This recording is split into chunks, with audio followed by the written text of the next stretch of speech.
Hey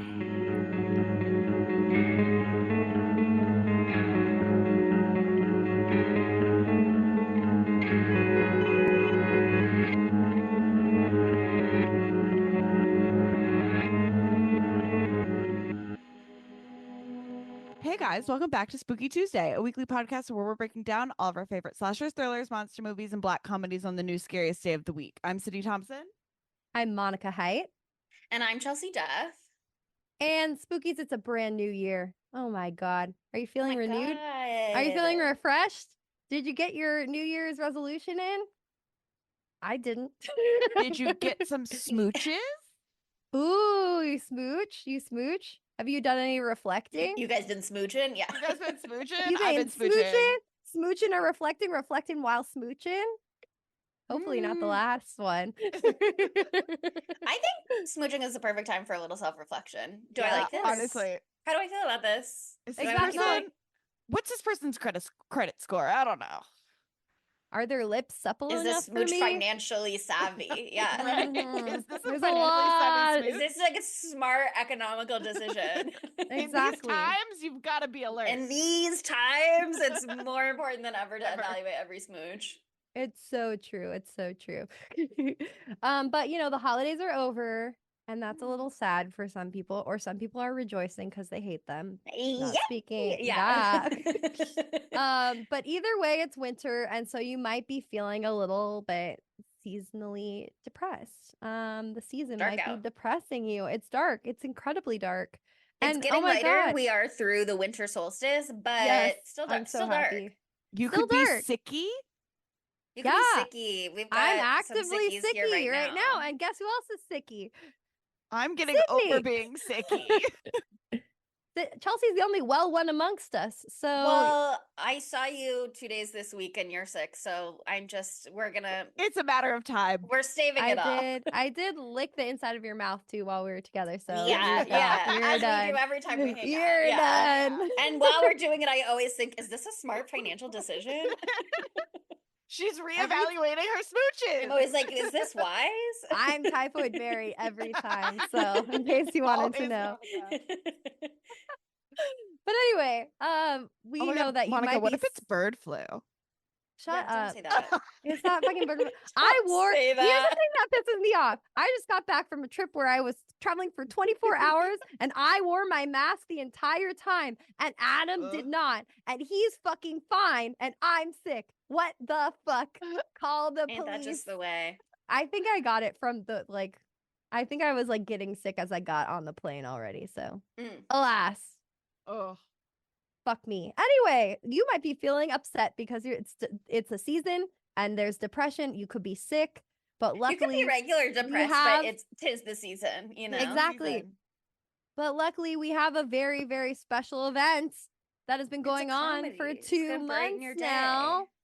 No, I'm talking about just werewolf versus vampire. I didn't correctly anticipate your segue. Well, just let me do my bit, girl, and then you'll find out. I want to be in conversation with you. Okay, well, She's never going to let you finish, Monica. Okay, well, I'm just going to spit it all out right now. It's werewolf versus vampire seasonal depression event. Remember when I used to not be able to say that? We've come so far. You're so good at it. Oh my God, thank you so much. And to just start the year strong and right and put us on the right foot. You know, we're going to fight that seasonal depression and we're going to do probably one of the greatest horror movies of all time, in my opinion. It's definitely probably the best werewolf movie of all time. I haven't seen them all, but this one is Le Crime of the Crop. Strong and I'm sorry. For sure. It's up there. It's up there. So we're doing the 1981 classic An American Werewolf in London. And I'm just going to jump right into the IMDb log line. This is what it says. American college students David Kessler and Jack Goodman on a walking tour of Britain are attacked by a werewolf that none of the locals will admit exists. Jack dies. David recovers in the hospital where he has nightmares. It's robust. It's a very robust. I love that they get their full names. I think that's so important. It was an important reminder. identification, what's their visa number? Are they I would have Yeah. loved the middle name as well. A middle name would have been nice At for least an me. initial. David S. Um, Kessler. That's what I feel in my heart, but I could be wrong. It's a really good reminder for me as someone who is literally dressed as David Kessler right now. And I was looking up a reference photo and I looked up George from An American Werewolf in London. Who's that? Who's that? I was like, why are the pictures coming up? Well, his name is David, and this IMDb logline is a wonderful reminder of that. So thank You're like, you. where's George? Where's Where's George? Maybe George is I've in been Paris. asking that. I was moved by George's maybe. performance. Hey, maybe. I was like, is he played by someone named George? No. No, his name is The also answer is David. no. His name is also David. There's no George, not even once in the whole film, There's maybe. Griffin Dunn. He plays Jack. Jack There's last name. Kermit. What'd There's you say, Kermit the Goldberg? Frog. Yes.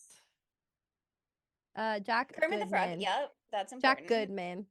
Jack Goodman. Yeah. But yeah, Mm. I love this movie. I freaking love this movie. I was so glad to rewatch it because I just forgot how fucking hilarious it is. It's just like the OG slow burn, kind of. But then it's also so fucking funny. And it's also super emotional, like all at once. It's doing all of the things. And visually, it has like the best special effects that had been ever been seen at the time. So, I mean, it's got a lot going for it. And I have good news for you. There are 4 Georges involved. Oh, thank God. There you go. See, I knew that. George Tilston, who plays the news vendor. We've got George Oliver, who plays Man in Cinema. We've got George Folsey Jr., one of the producers, and George Binnersley, who was the clapper loader. Take 2. Yeah, and that's something that I knew. That's something that you felt. Yeah, Monica just like knew. I just kind of felt We've that. been spending time honing our psychic powers, and just sometimes it surprises us how it comes out. Yeah, no, yeah, totally. It's really interesting. I wish one day I'll watch one of these movies and I'll listen to the names. But not today. Yeah. But not now. Now's not the time. Not fucking now. Oh my God. Oh, man. I think one of my biggest takeaways from this watch was the fucking music choices for this movie. They're so fucking funny. It's just oh my God. I looked up the soundtrack during the sex scene because I really was vibing with the very jazzy song that was playing, which is Moon Dance by Van Morrison. I love that when song. I looked at the soundtrack, it was like 14 different songs titled Blue Moon, Moon Dance, and then Bad Moon Rising. And like that's the whole soundtrack. They're like, what if we did a funny little bit? And they slayed it because also the credit song pops off. It's so jarring. It's very jarring, but it also kind of works because it's like, remember, this is a comedy. So let me just switch up the vibe real quick before you get out of the theater. I think it's very important for a soundtrack to have the same song 3 times by 3 different artists. I think that that's really important. It's like bookends.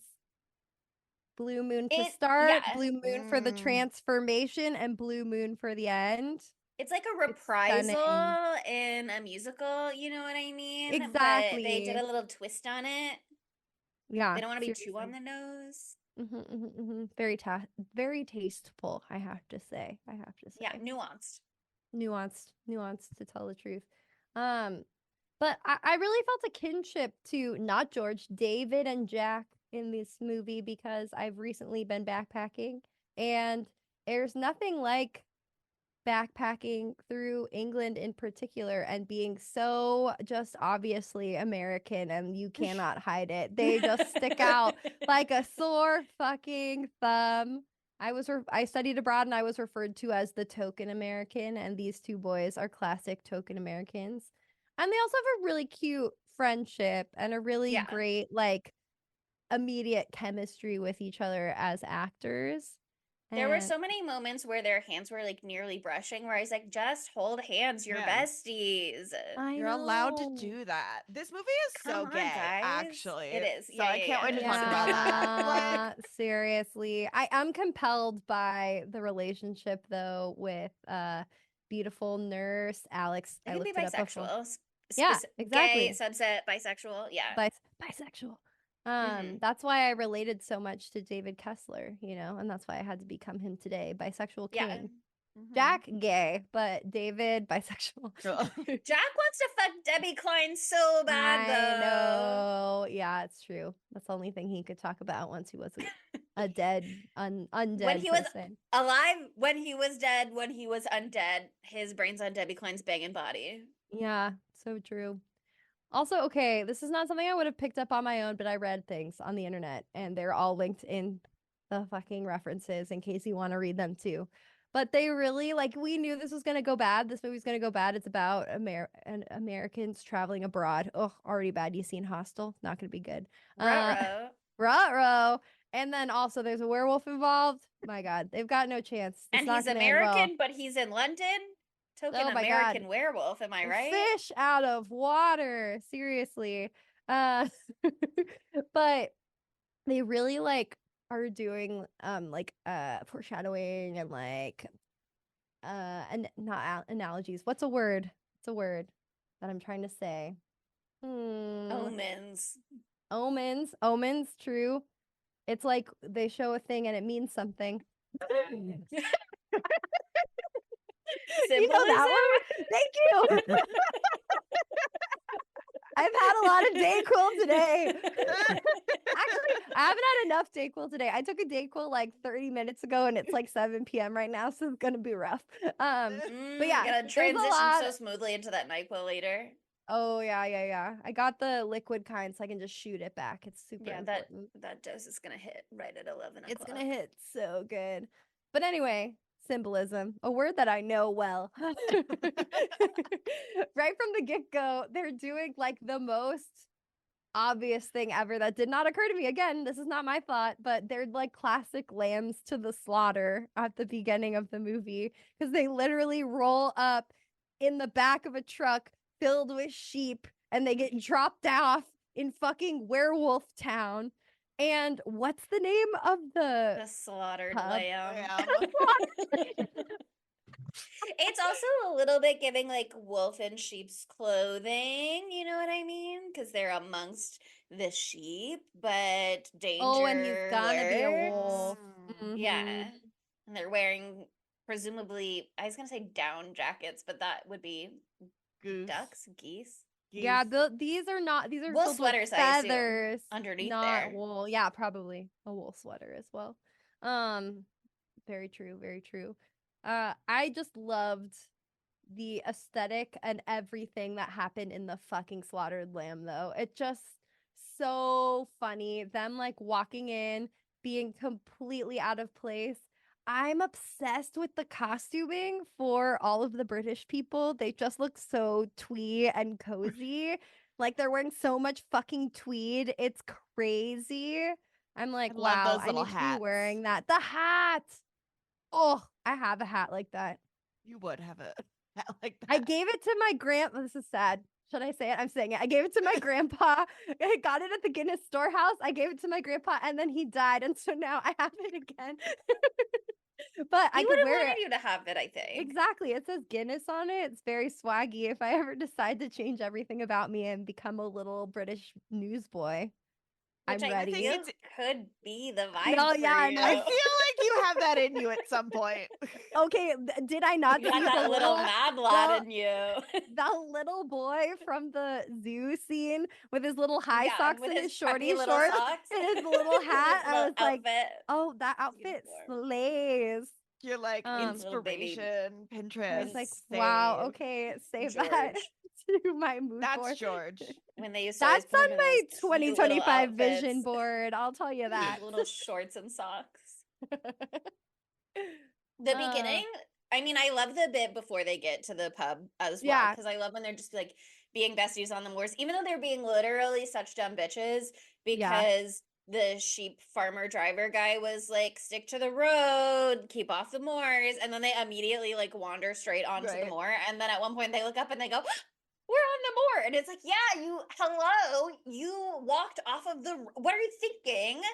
Well, that was after they left. do it both times. Oh, they do it. They're so stupid in the middle of the night. I noticed that with the second part. I was like, girl, it's pitch black out. There's a full moon, but like, where do you think you're gonna come across an inn in the middle of the ground? Field? Let's go through the field. I think that is a really good way to get from one inn to another. But yeah, I love them being besties, but the pub scene and that whole beginning scene really also gives me like the Wicker Man parallels. Like obviously they're two very different movies, but the vibes are so vibing. That's spot on, because it's definitely like an in crowd. They've got their own vibe. They know something that they're not really willing to share with outsiders, but maybe some of them are like planting seeds. Yeah, 100%. Oh my God. I could see them all singing a song about the lovely woman who offers to make tea, the only one who tries to help, singing a song about how she's banging because she deserves it. I love that barmaid. She's great. I love that she's like, no, we don't have any of that shit, but do you want tea? And they're like, do you have tea? And she's like, no. I can make some though. But I can make it. I could go out of my way. I know. And she really didn't want the group to send those two boys to die, which is so sweet of her. Yeah. Don't you think? Wasn't that kind? Yeah. The one guy that is really a standout, though, speaking of the hats, the one who has the mustache and the sideburns and the beret, like, talk about over-accessorizing, but I love. No, yeah, sometimes you got to do it all.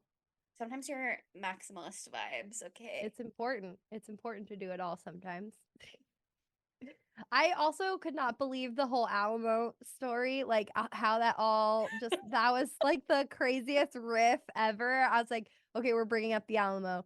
We're making references to old Western movies. We're telling a racist story or a racist joke about a plane. Like, okay, great.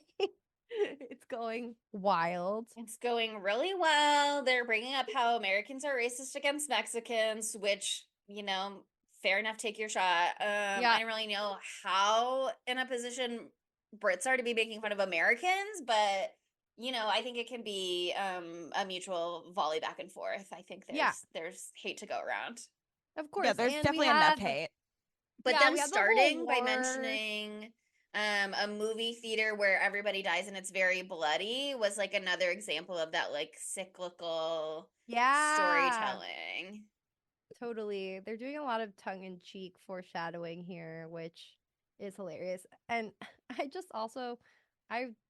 died with Jack being like, oh, we're all having a good time. Ha ha ha ha ha. Let me ruin it so fast. That was so good. Hey, what's with that pentagram on the wall? I think like words of the wise. If you see a pentagram, don't fucking ask about it unless you're on like a historical tour with a guide maybe, and you can ask him. Or Google it. I don't know. But like, or if you're a doctor investigating a werewolf attack in a town, like maybe then it's appropriate to bring up. Well, there were only like 3 people in the pub then, so they were very outnumbered when young David and young Jack decided to question things. But yeah, just in case people are fucking witches, you know what I mean? You don't know. I do feel like I appreciate his strategy though, which was like, ha ha ha, we're all having a good time together. There's not going to be a better time to casually work it in. You know what I mean? And like, if you make it a big deal, for sure it's going to be a big deal. But if you're like casual about it, they could have played it off if they wanted to. They just did not want to. So there was no good way to bring it up. I'm just saying. Yeah, his way could potentially have worked in a different I feel like we didn't need to know. If I saw a pentagram at an establishment I was at, I'd be like, sick. I might try to like develop more of a rapport, like with my waiter first. It's been 3 minutes. Take shots with everyone first. You're really ingratiating yourself. You've been there for 3 hours, and they're like, oh my God, David, Jack, I feel like I've known you my whole life. And then you're like, you know what? Lyle, that's his name. We're deciding. They don't have names. None of those fucking guys have names. I'm looking at it right now. Truck driver, dart player, chess player, barmaid. Anyway. They don't need names. You're like, hey, dart player. You're so good at darts. What's up with that pentagram? Their names are just one more secret that they keep amongst themselves. And definitely don't ask the question while dart players throwing darts. Wait until after. Question. Later on in the film, there is a time when young David Kessler, is at Nurse Alex's house, and he's watching the telly, and he's switching through the channels. And before he gets to that really hilarious trailer for expose with a sexy actress, Naughty Nina. Before Nights with Naughty Nina or something, is some amazing alliteration. They're watching like a darts tournament. And I was like, is that the guy? Is that the dart guy? I couldn't tell. I literally saw a clip for a darts tournament when I was scrolling Twitter earlier today. So many things that have happened today have been reflected, and last night. So let's say the last 24 hours have been reflected in this movie as well. So I also feel like symbolism, imagery, psychic powers.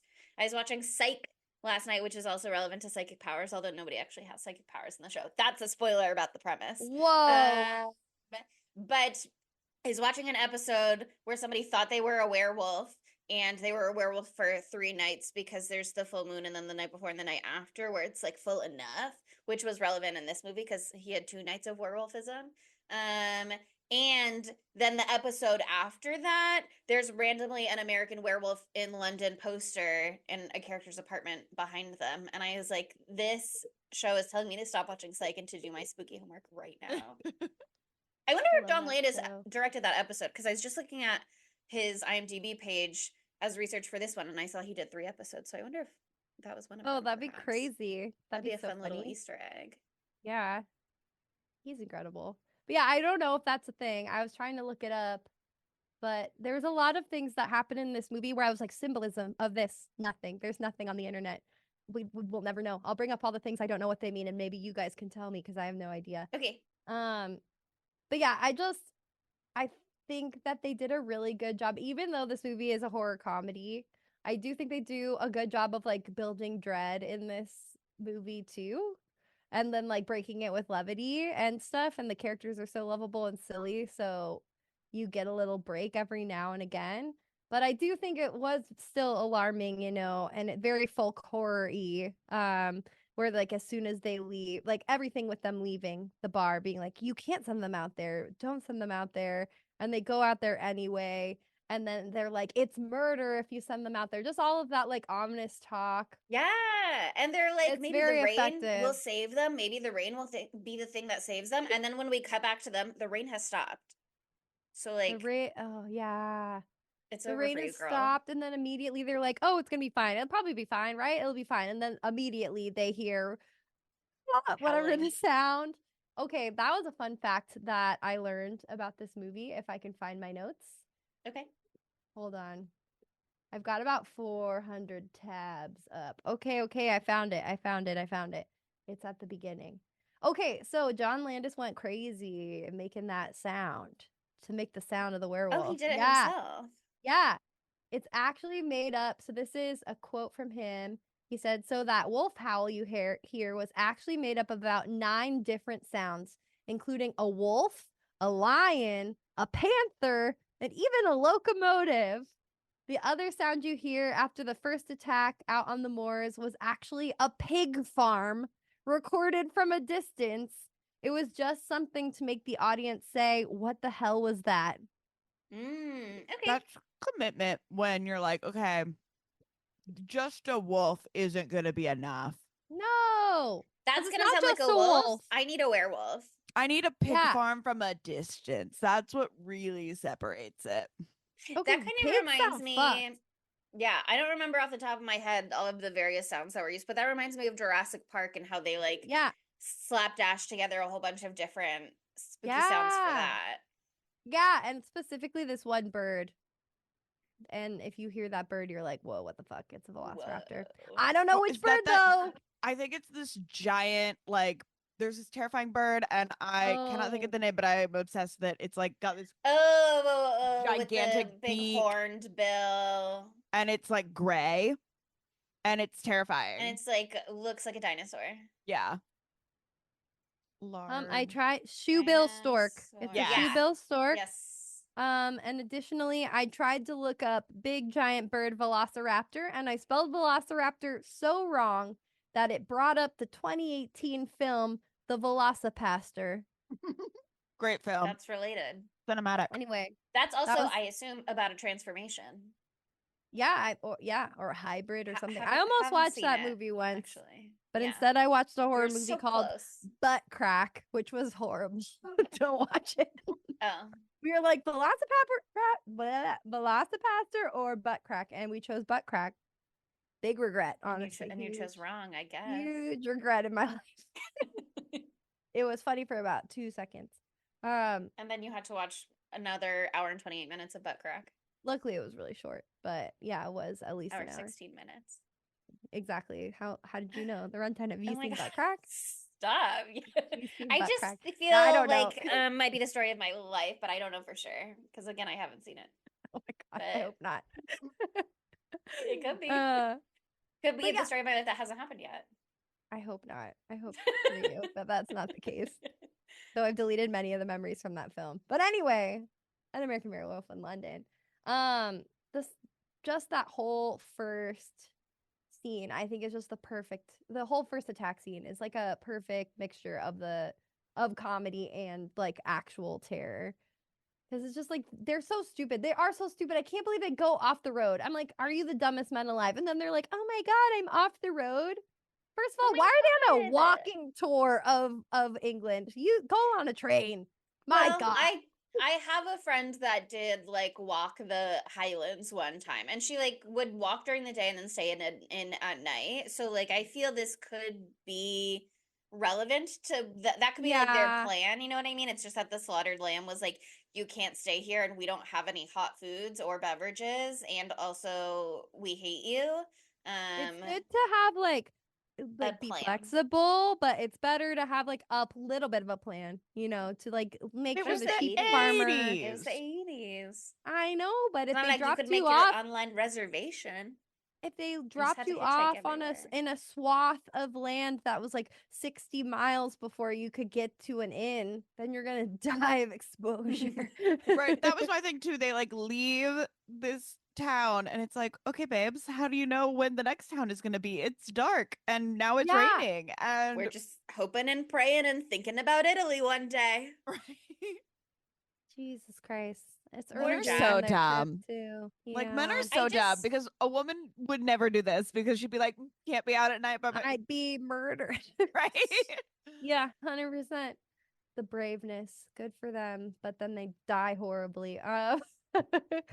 But yeah, it was a good gotcha jump scare too, because like there's so much diversion with the sound and stuff, and then like and the way that David is only saved because he like fell on the ground.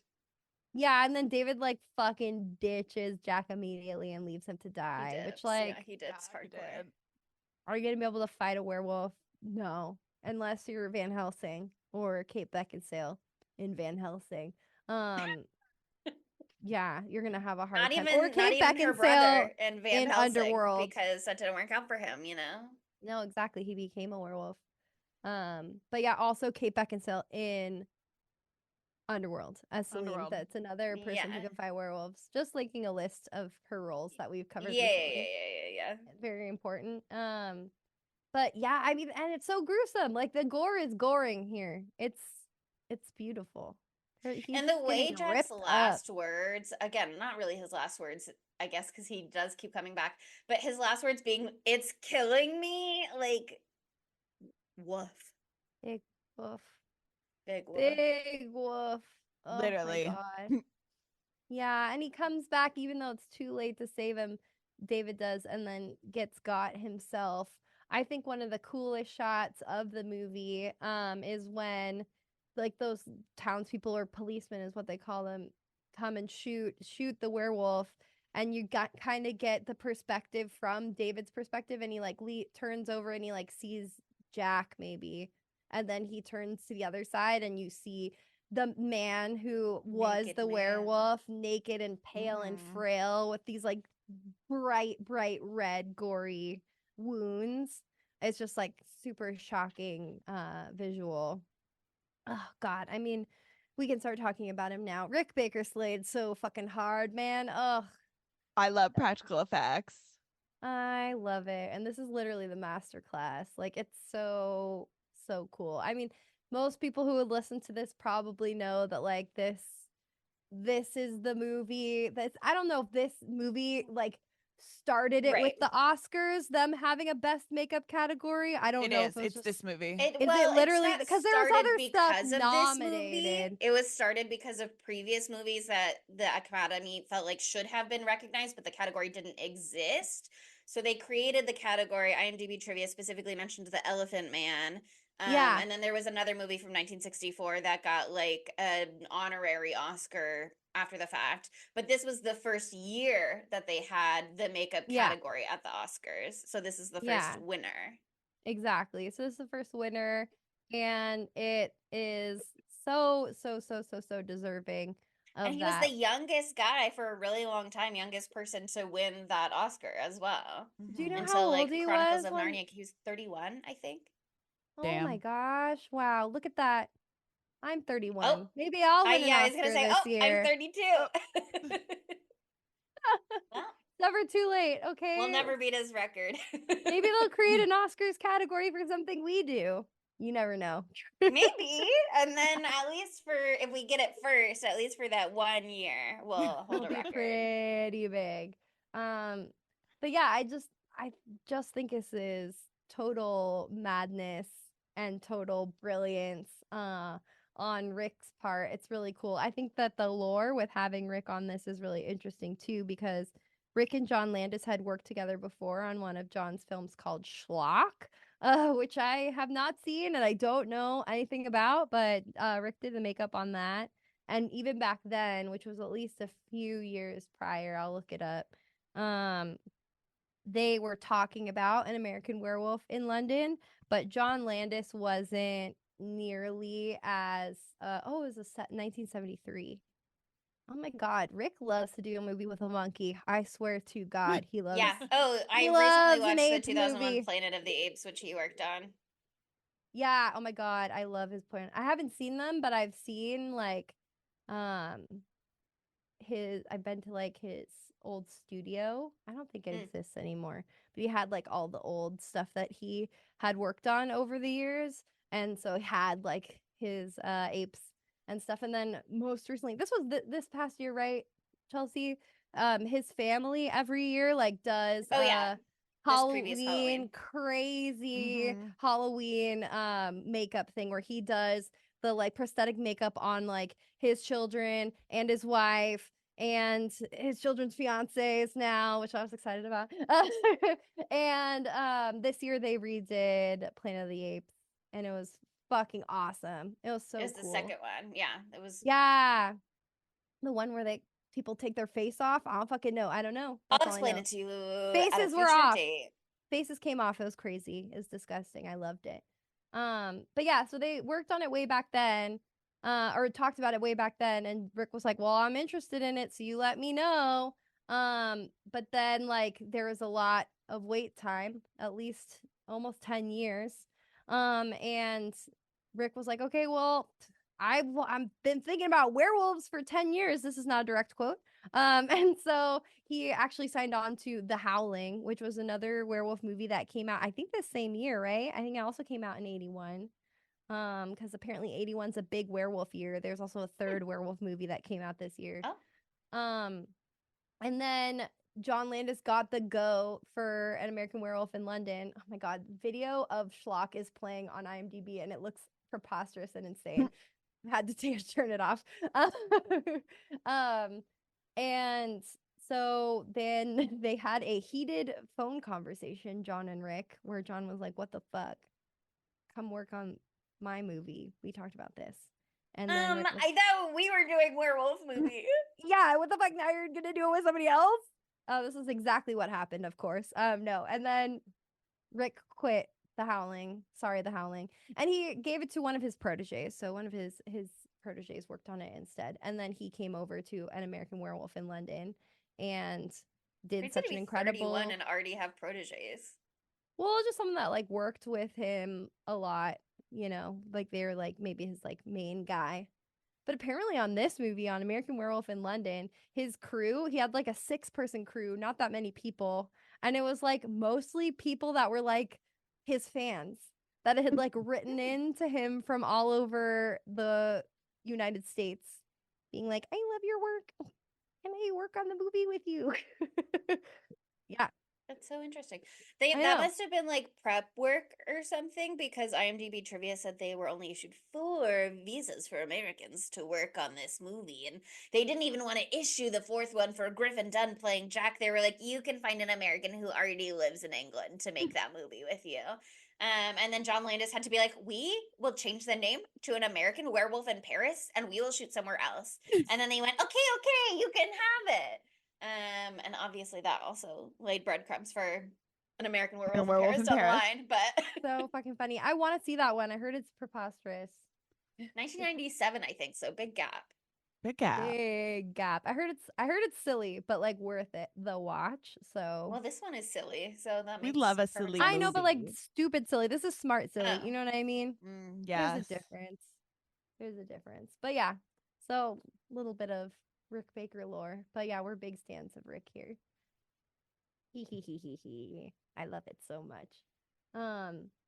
But it's so sad too, because this movie like is about like trauma too, but it's silly. But it's also about trauma. What? Sydney was snorting her Vicks Vapor Rub. I've got my vapors, okay? Girl, Let a woman have her vapors. Let her vape. I wouldn't have said anything, but you asked why I was giggling. Here, look. It's some weird. Oh, I don't know if. Yeah, tell the people. Oh yeah, do the influencer hand. It's all in Thai.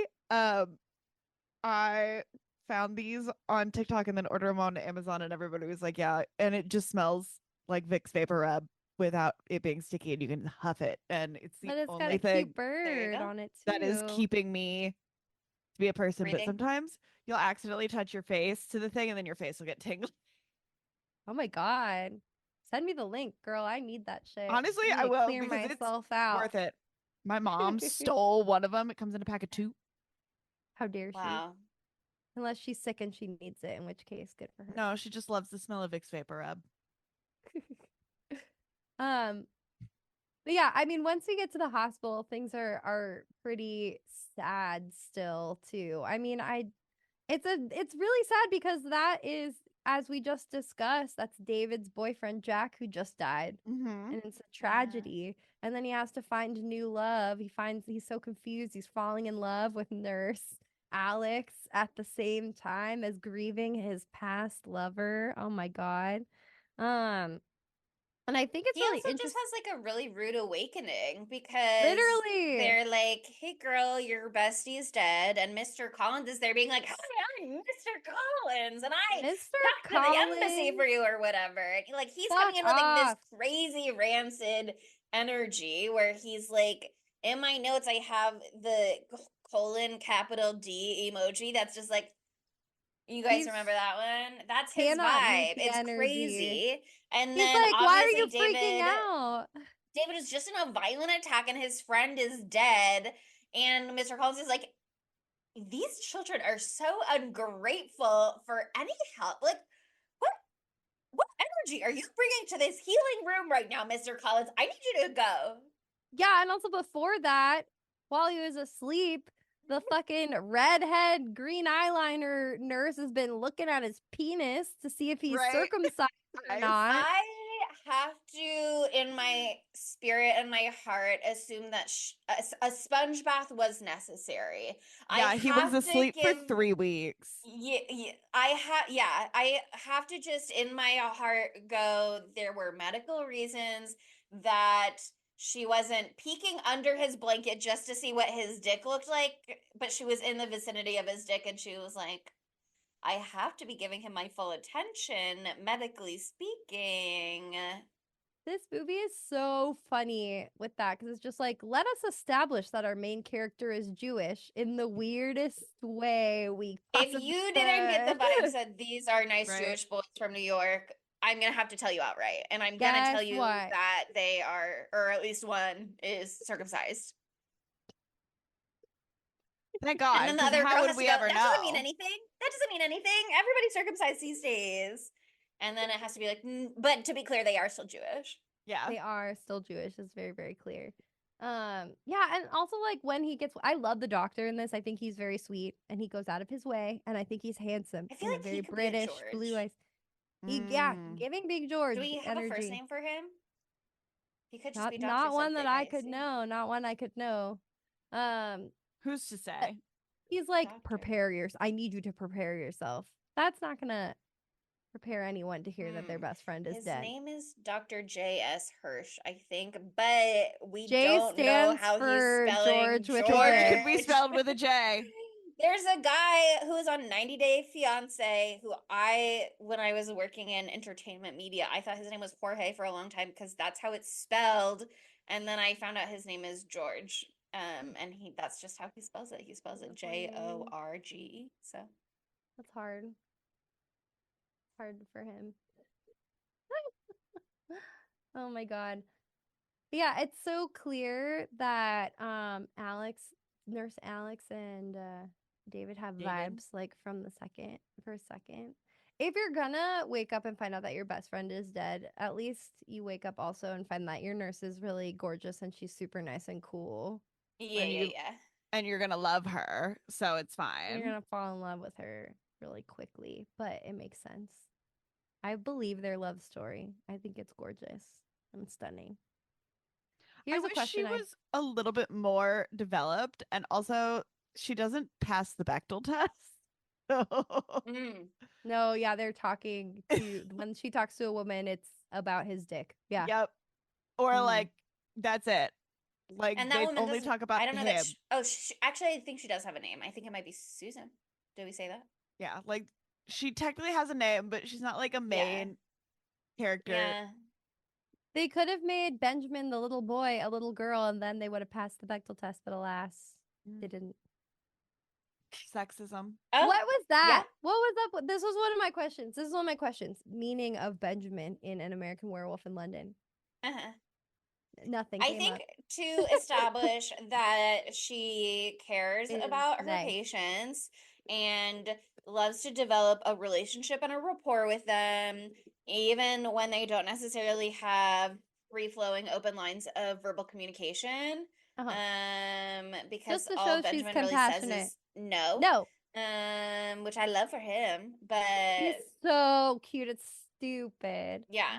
I think it's, primarily just one of those like moments in there to show a little personality and to like flesh out the script to make it seem like things are real life, real world, we're real people, not everything is like serving movie purpose necessarily. And I think they do a great job with that. Like later on when David is calling his family in the phone booth and it's just his little sister at home and he gets distracted being like, my dad would have never left me home alone when I was 10. Like they just love to like sprinkle in little things like that just to be like, these are real people who have real full lives. It's just we're only getting glimpses of them for the story. But I want you to feel like you could imagine that there's more. Totally. Yeah, okay, that makes sense to me. I think that another really interesting part of the movie is like these series of dreams that David has while he's in the hospital that are sort of like, I guess, manifestations of his trauma for sure. And then like kind of like his changing minds, like his mind knows, his unconscious mind knows what his conscious mind does not. Even though Jack is literally telling him, hey, you're a werewolf. He's like, he's literally laying it out. Hey, this is what happened actually. I'm dead. You're a werewolf. Let's go from here. You have to kill yourself immediately. Kill yourself. Don't you hate it when your undead bestie comes back and is like, hey, by the way, I'm super dead. I look disgusting. I have this little dangly bit that keeps dangling every second that I'm talking to you. Just wiggling and wiggling and wiggling. It's very unsettling. Don't focus on that, though. Let me focus on this. Kill yourself. That's Here's what the thing. I would absolutely expect my friend to, if she died and I didn't immediately kill myself, she would absolutely come back and haunt me and be hey, like, girl, what about our suicide pact? I thought we were both doing this together. Are you a woman of your word or not? Yeah. Like, This is why I don't have a suicide pact with you. Yeah, I have to assume they don't have a suicide pact, but I can't remember if Jack explicitly says this or if this is subtext that I have assigned. But the vibes that I got were he's undead because he was attacked by a werewolf, and the undead can't be put to rest and just be normal dead until the bloodline of the werewolf has. Yeah, okay. He says literally, quote that. He said, "Until the bloodline of the werewolf is extinguished, that part I remember, will walk bloodline of the werewolf. Okay, which I will say, walk as an undead person. I've never heard that werewolf lore before, and I love it. I kind of love it too. And then like the werewolf is haunted by all the people that he kills is kind of goth. Yeah, it's cool. Really it's extra dark. Sucks for the werewolf. That's the thing. It's cool, but like the story of the werewolf already fucking sucks. You know what I mean? Like in comparison specifically like to vampires, because this is werewolf versus vampire seasonal depression event. Yeah. We're here to compare. Vampires are like, you get hotter, you live forever. Oh, see, look, good. You get hotter. Good thing. You live forever, sexy. You get the thrall. So everyone's like, oh, damn, you're so good looking. Werewolves, you are a social pariah. You are locked up. You are hunted. Their other ones are hunted too. You get like superpowers all the time when you're a vampire. When you're a werewolf, you get all these powers, but you have no fucking control over it. Like you literally like lose yourself completely. And I feel like vampires don't know that he doesn't have thrall. Alex falls in love with him while he's in a coma for 3 weeks. He could be much sexier to her than he would have been otherwise. I know, but I'm just talking about werewolf lore in general. Generally. They don't have the thrall like that. And also, I think that he's just a rather charismatic and hot man, and I too fell in love with him in 1 hour and 37 minutes. So I don't blame Alex for what she's going through. And he has just gone through something, so she's like, "Oh my god, I'm gonna help him." You know what I mean? Who could I blame her? So deeply sad and strangely attractive. Like that's not exactly the line. I wrote it down, but I don't know where it is right now. But that's almost exactly what she said. Almost word for word. And while we're in the vampire comparisons, though, I will just say, although you're saying they're very different, his dream where he's running naked through the woods and does a little leap over the log and then attacks a deer. That's Edward Cullen. That's Edward Cullen. That's Edward Cullen for sure. That was so interesting because he's doing like vampire shit then, except he's like literally eating the deer. So that's the difference. They don't do that. Edward Cullen. But also when he wakes up for that one moment and he's got the white face and the green yellow eyes and the teeth. I guess, it's still werewolfy, but it looked vampire-y really to me more. Yeah. So that was... It's hard with the teeth. White skin. The teeth are hard to tell with the white teeth. Edward Jacob, EJ, if one will. Oh my god. It's like the hybrid. It's the hybrid from... It's Klaus. Underworld. From Vampire Diaries. The first vampire. Klaus was so sexy to me. Him and Caroline should have ended up together. I haven't watched that part of it. I only watched the first season of Vampire Diaries. I know Damon. I know Stefan. Yeah. Klaus is an original. He's an original vampire, and then they get their own spin-off show. But he's in the Vampire Diaries for like a really long time. Elijah, sexy as hell. He gets shipped with the blonde girl or that's Caroline? Yeah. See. Okay, one more thing about the werewolf versus vampire thing, though. It's like in vampire lore, people are like fucking lining up to become a vampire. There are vampire familiars. There are people who are like human simps for vampires, and they want to be like, they will be their slave just on the off chance that they get to turn into a vampire.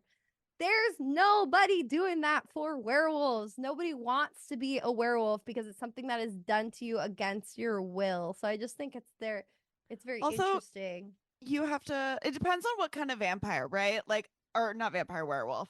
Because Taylor and I had this conversation. He was like, okay, would you rather be a vampire or a werewolf? And I would rather be a vampire always.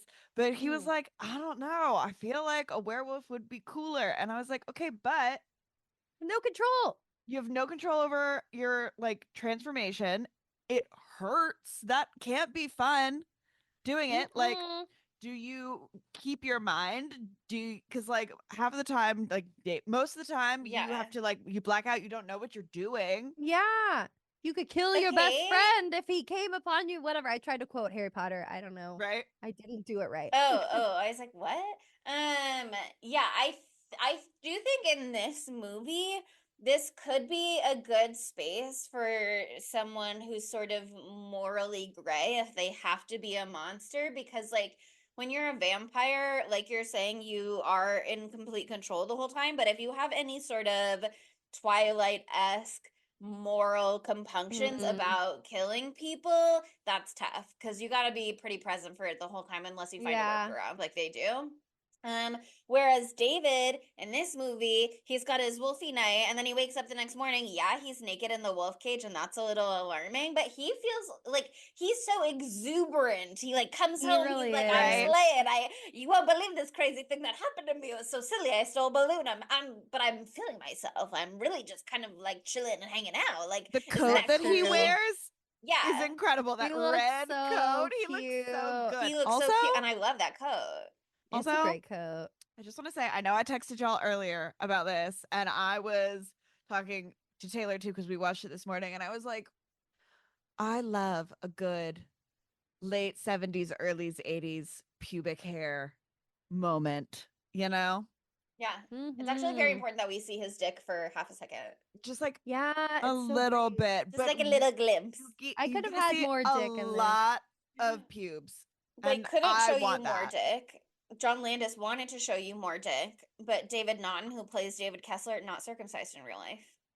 Oh. So they couldn't give you that in the transformation. They had to hide the dick away. Well, I would have and liked just to show see that you even it more. for half a second from a distance as he's he has his hands over his penis as he's running towards the tree in the zoo, and then he like brings them up for a second. I was like, there it is.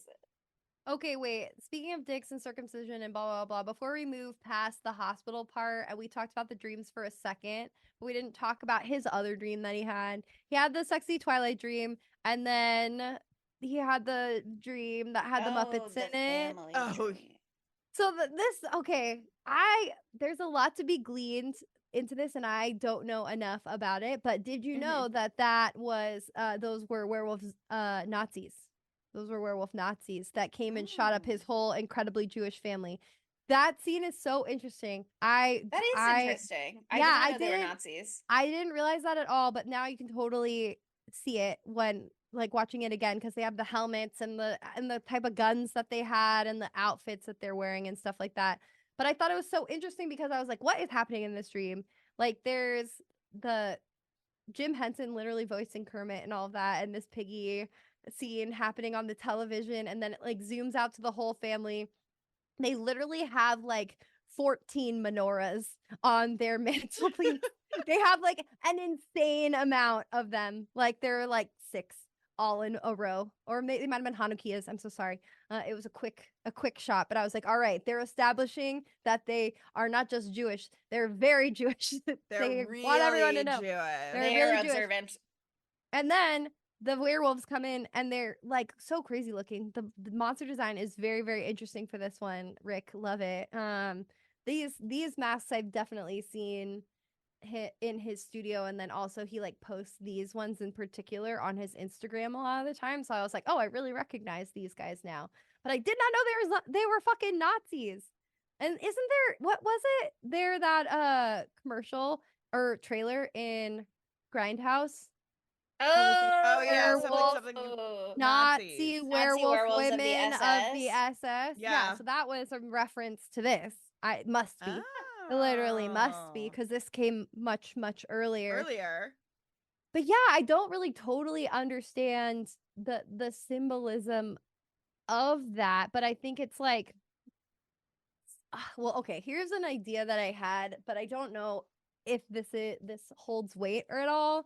But I think like it might just be maybe an analogy of these two parts of his identity warring each other, not necessarily because he is Jewish that these two things are warring each other, but like he has this Jewish identity and that is part of him, and now he has this new werewolf identity that is budding within him.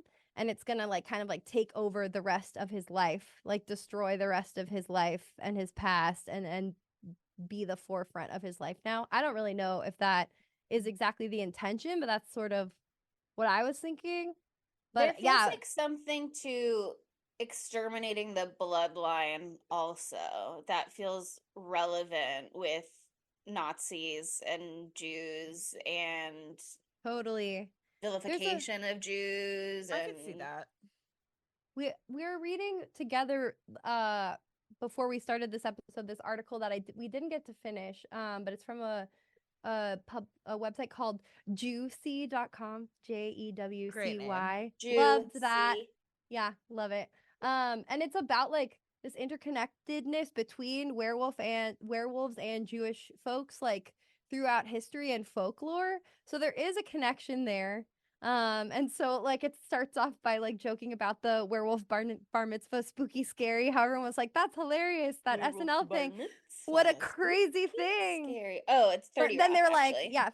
like 30 Rock, and they're like, actually it's not so outlandish that they put werewolves and Jewish people together, because they have a storied history together, so there must be something to that there. I'll link that in the references, but I thought it was super interesting. And I was like, this is such a silly movie, and it's obviously like a very silly scene because it's so preposterous, but it's also got this like darkness to it because it's like literally Jewish folks being killed by Nazi werewolves. Like, what the fuck? What a choice. A very interesting choice. Also, not that this is really particularly relevant to anybody but me, but on the subject of the universe divining things together in the last 24 hours, I saw a movie earlier with my dad that took place in the 80s and had an attack at a porn theater as well, and also had lots of Nazis in it. So, no way going on. That's interesting. It's good. It was a good movie. It's called The Order, if you like history. That reminds me of Knife Plus Heart too. Remember there's that big scene in the porn theater. Yeah. That might have been a reference to this. That was probably a reference to this.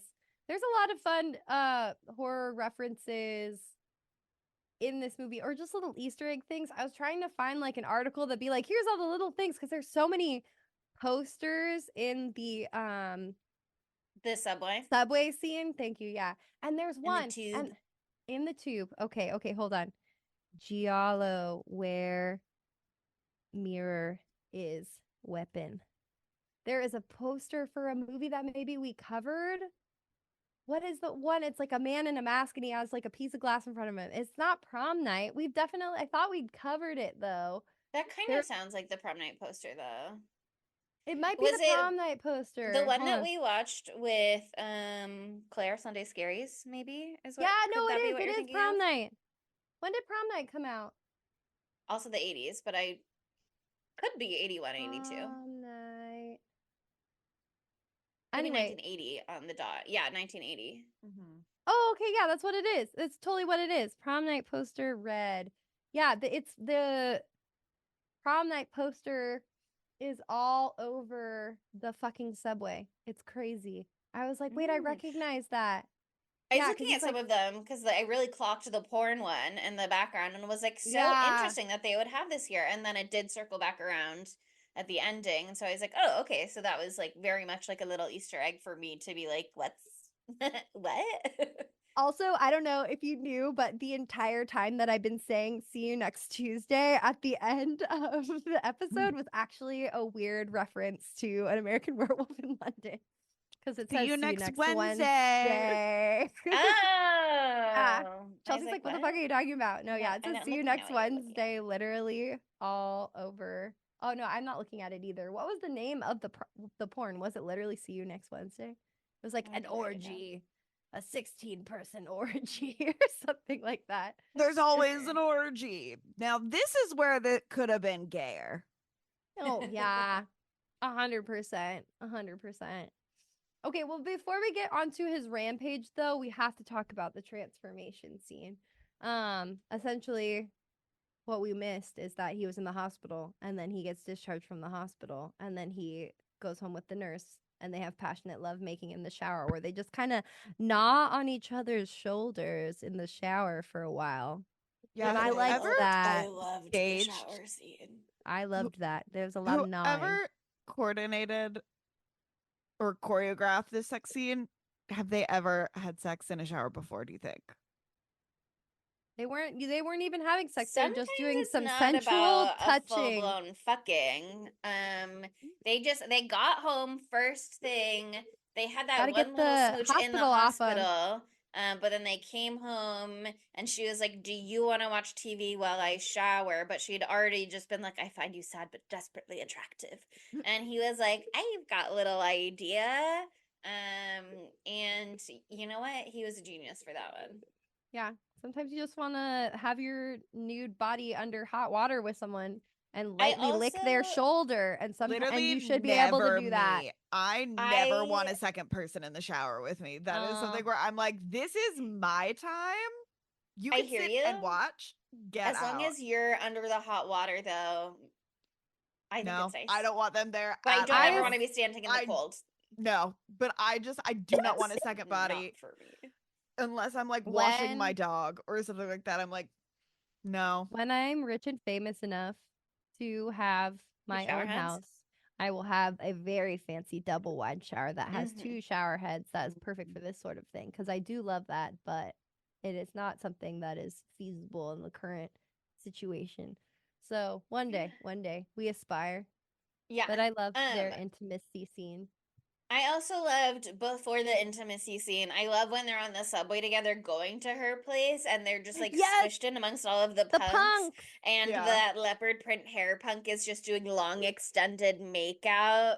I love that makeout. scene. He's so lovable. Like, he's making his funny faces. I love him. He's so great. Poor David. He's having a hard time.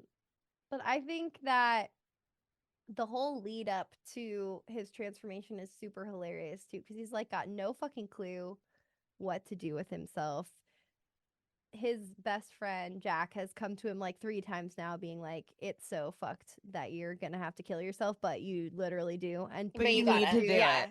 He's like, "Because I've turned green. I'm bored talking to corpses. I'm no longer dead. I'm undead, and I'm now decomposing."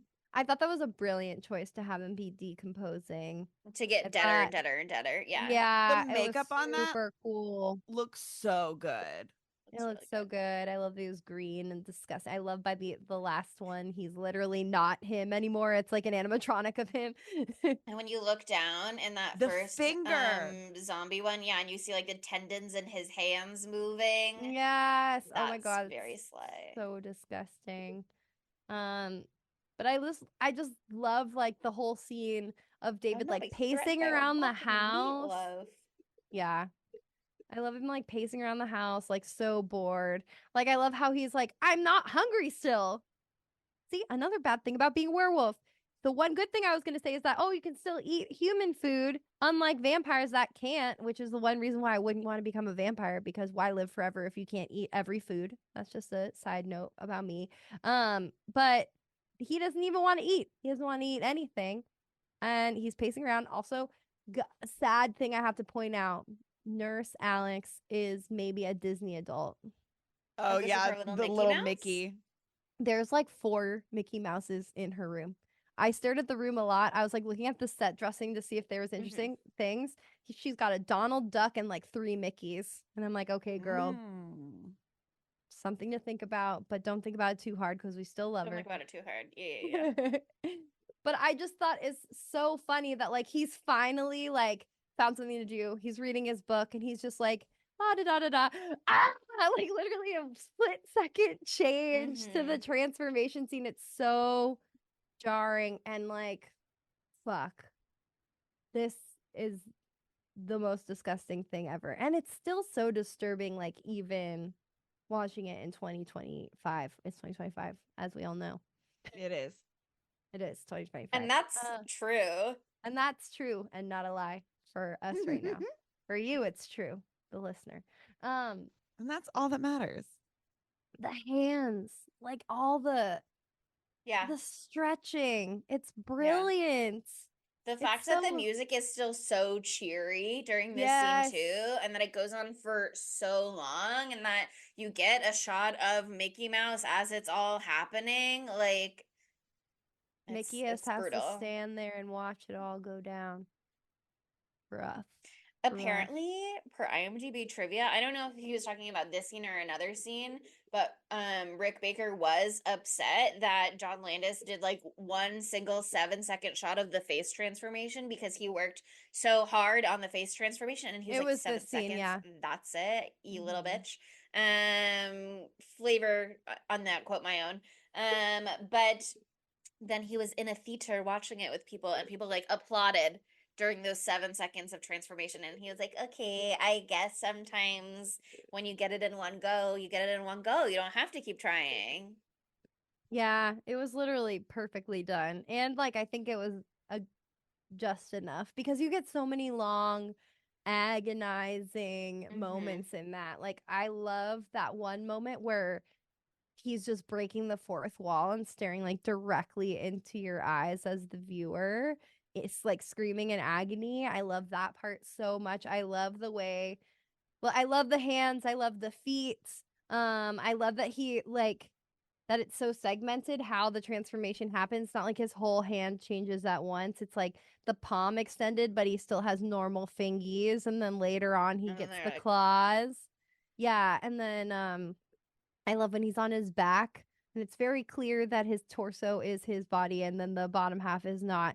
But it still looks so good. Like just him, it's so uncomfortable, like the weird position he is, and it's so disturbing, like that his body proportions have changed so drastically. Like, oh. And apparently they filmed it all in reverse. And they started not in reverse, but like they started with all the hair on him and then Rick trimmed it away over time. Ew. Yeah. Okay. All right. Yeah. That's probably the easier way to do it because you sure can't grow fake hair. Yeah. That's true. You'd take it away, I guess. I don't know. I'm not a makeup artist, but makes sense to me. And then apparently they had like a bunch of different like change out heads and change out arms and stuff. And apparently there was also like a big like toss up between John and Rick about like the shape of the final form of the werewolf. Because the Wolfman, which I haven't seen still, and I'm sorry, was a big inspiration for this movie. It's literally quoted, or not quoted, but like referenced in the film. And Rick, yeah, they talk about Bela Lugosi and blah blah blah. Yeah, and there's the part where he's like, in the Wolfman, only someone who loves him can kill him. Wink face, big foreshadowing nod, look into Alex's eyes. Anyway, but yeah, so Rick wanted it to be more like the Wolfman, like a bipedal. Did I say that right? Does that mean two-legged? Yes. No, it does. Bipedal organism who stands on his own 2 feet, but John was like, no, I want it to be like a fucking hellhound. And I think the hellhound looked really fucking cool. And we do get a lot of like standing on its own 2 feet werewolves and not as many that look like this one. But apparently Rick took a lot of inspiration from his dog at the time, Bosco. Yeah, I had a dog named Bosco as well. Oh, no way. Wow. Yeah. Well, so did Rick. Bosco the dog. Bestie. And the article was like, don't worry. Just his look was based off Bosco, not his temperament. I'm like, okay, guys. Thank God. Thank God. I was worried about Bosco for a minute there. I know. And I think it's also really interesting because we get this transformation scene. It's like however long, pretty fucking long, enough to make you want to die. And it's not a good thing to eat your whole dinner. Yeah, I ate my whole dinner really fast while watching it just before we started this. So that should explain my temperament for the episode. But they show so much, right? You're seeing so much more than you've ever seen before in a werewolf transformation because they usually just do like here he is like silhouette this, and then he has a little more hair, yeah. and they fade the two scenes together. You know what I mean? Like it's not you never see the face pop out like that, especially with practical. But then you actually don't see the beast very much for the rest of the film, and I think they do it really tastefully. I really do. You know how I feel about that. I have to go cough now. I had a joke that I've been thinking about, Chelsea, just for you. Okay. Yeah. Because okay, now David is a werewolf. That's his thing now. He's a werewolf. It's happening. And it's so sad because this is honestly a cautionary tale. Specifically for you, Chelsea, this movie. Okay. And the cautionary tale is that pranksters beware. If you're trying to do a fucking prank, you might get eaten horrifically by a werewolf. Chelsea loves to do a little prank. Look how pissed she is. I did not prank you last time I had the opportunity. I'm not mad that you do pranks. I think that they're really funny. But I was thinking, This oh would my never God, happen to me. Chelsea would have done it because she'd be like, "You're right. I should enter the back of the through the back of the house and scare my friends having a dinner party, and then get horrifically mauled." I love that couple's energy, though. They've Yeah. got a Well, the great woman vibe. specifically. The guy does too. They're very jovial, even after they've been turned into undead zombie folks. Yeah, I did put in my notes. You're crazy, Harry. You mad lad. You mad lad. So funny. That part And his very was posh friend who's like, is anyone out there? And his like, why did that come out kind of German? Anyway, I don't know, I liked it. He's very posh about it. He's like, is anybody out there? And then he steps on his friend's dead arm. That squelch sound really fucking made me gag for some reason. They really did something with that. They really did something. But I think the tube chase scene is just that's the best. Yeah, goes crazy. Goes crazy. It's so good. I was like, that and Possession have to be like some of the best subway scenes in horror. I don't know how many there are total, but I can think of at least 2 more off the top of my head. I will say Final Destination 3 is a good one. Yeah. And Scream 6 also has a good one. But can't touch this, can't touch Possession. Those two go crazy. Yeah. I just think that like it was so visually stimulating just to like the sounds were so scary, and then like having him in this like maze that is the tube, like running through those halls with all this like overstimulation with like the millions of posters that you're seeing on the wall. There's like so much to take in. He's on the escalator, and I love that shot where like he it also kind of thinks like he's comes being pranked up at to first. him. And he's like, I'll have you know, this is not amusing. No pranks here, fellas. No pranks, guys. I'm a serious adult with a wife and children at home that I'll bring up later. Yeah. I just think that shot, like from the top of the escalator, though, and you finally see this hellhound David like start to approach, and you can't totally see what's happening. As you get closer and closer to his face. The zoom was so good. It's so good. It's brilliant. I also feel bad for the unhoused folks. Can we just let them live their lives? Yeah. Honestly, I thought that they were fine until we had the movie theater reveal. Because they're like, oh God, ambiance. Oh no, what's that noise? That's not Watson the dog or whatever. Part of me was waiting to see like a dead dog like in the movie theater too. The dog survived. Thank God. Yeah. They're kin. They're kin. Yeah. But all the animals don't like him. But yeah. Yeah, that cat hisses at him. And IMDb trivia said they got that cat to hiss on camera by holding up another cat close to its face just out of frame. That'll do it. That's so funny. I don't know if that's real, but I was amused by that tidbit. I hope it's real. That's beautiful. It reminded me of my cat who scratched the entirety of my back while I was watching this movie. Bitch. She said, oh, you want to be in the movie? You want to have the experience? I leaned forward with excitement to watch the movie, and then she sat behind me, and then I leaned back on top of her, and then she destroyed my soul. Anyway. Well. Bitch. Anyway. She's gonna hear you, Monica. You better beware. Right? She should That's what she deserves to know that she's being a whispered. bitch. You're being a bitch, Daphne. She knows. We talked about it. We had words. She takes pride in it, I think. I'm known for having a nice soft back, and now she's destroyed are known my for money having maker. a nice soft yeah, back. it's a big deal. Actually, it's actually a huge deal. She's like, this is my money maker. Exactly. Anyway, the main thing I'm upset about that I just had that coughing fit is that I wiped off all of my lip contour to make me look like a man, and I'm very pissed about it. Anyway, fine. We can talk about the movie. I love that he wakes up with the wolves, and I love that he actually woke up with wolves in real life, and he was really naked with wolves. Right? And it really is sniffing at his him. penis. Yeah.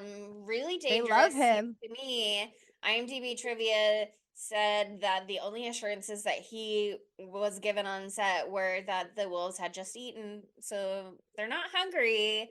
Thank God. They're so cute.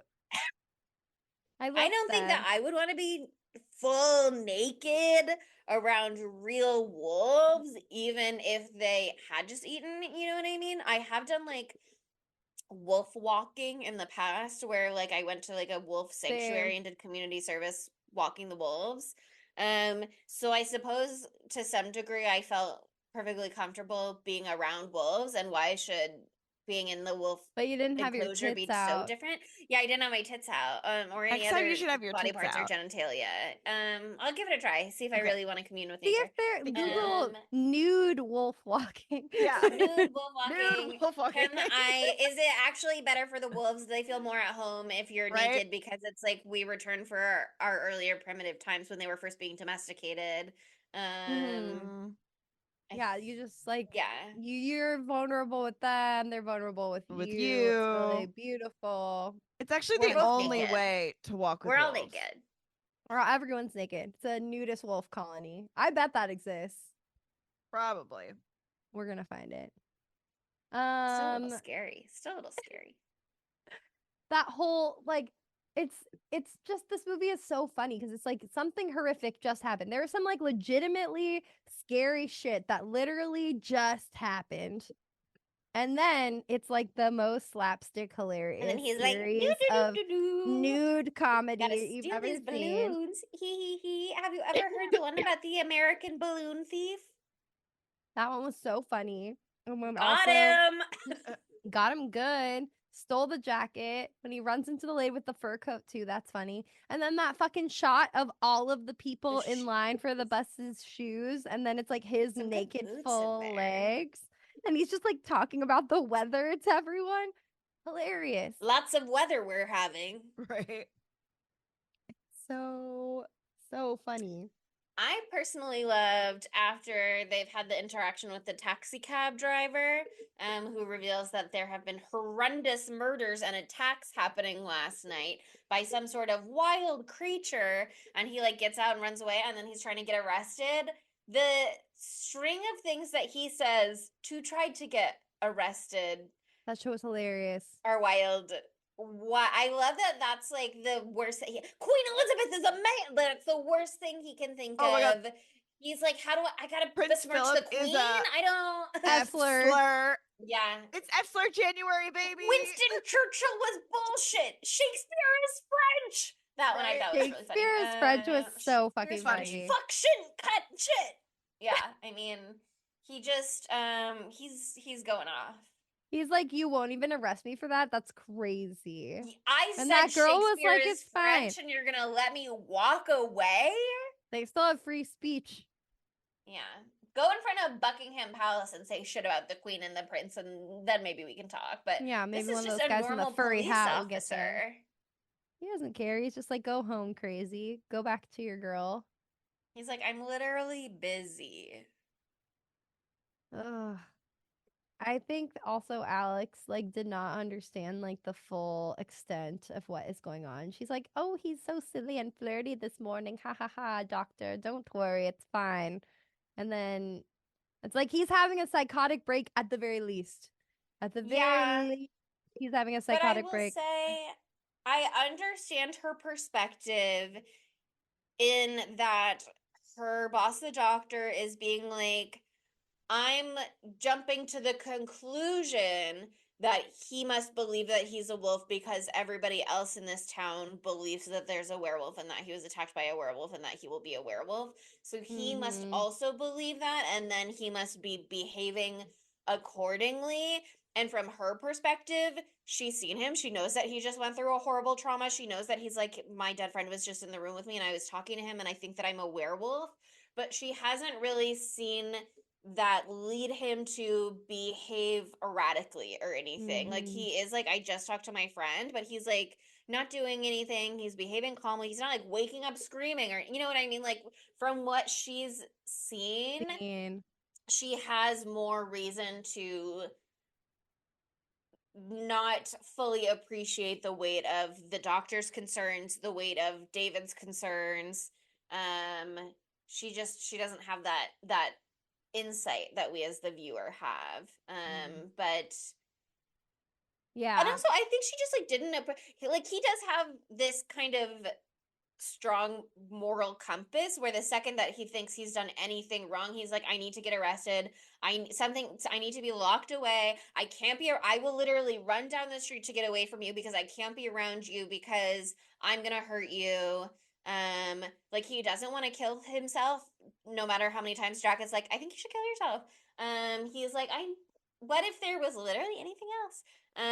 But he does have like this really robust internal compass that tells him like this very second you have to get away. The second that you think she might really be in danger, you have to do something about it.